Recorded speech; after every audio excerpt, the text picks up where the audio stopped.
Illustre presidente, chi sta a me non fama, si lascia rindemmare, voglia combinare. Patita mo, parla sta sotto non sulla, ma che cava c'angula, o faccia come sa.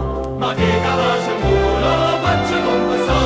E chiama presidente, si ce l'ha dall'imputato, dopo un'ampa combinata, cazzo conosci più.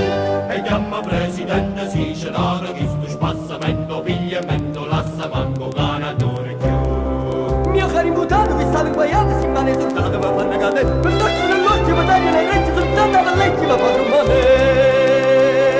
Sono innocente.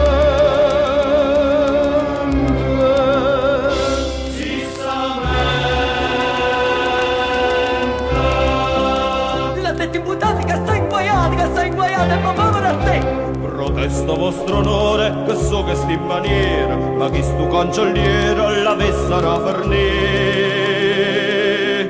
Che maniera, cancelliere, stu povero innocente non ha fatto niente, invece era una mano di copiattazione umana, e invece era una mano di copiattazione umana. Ma grechi stu casina, che sta non è una cantina, non occorre la rivolta, la protesta viene accolta. Non occorre la rivolta, la protesta viene accolta, non occorre la rivolta, la protesta viene accolta. Guardate presidente, che questo mio signore è nome senza onore, perciò dopo va. Basta che voi dicete solamente una parola, ci mettiamo sotto il sole o volimmo scamazzare.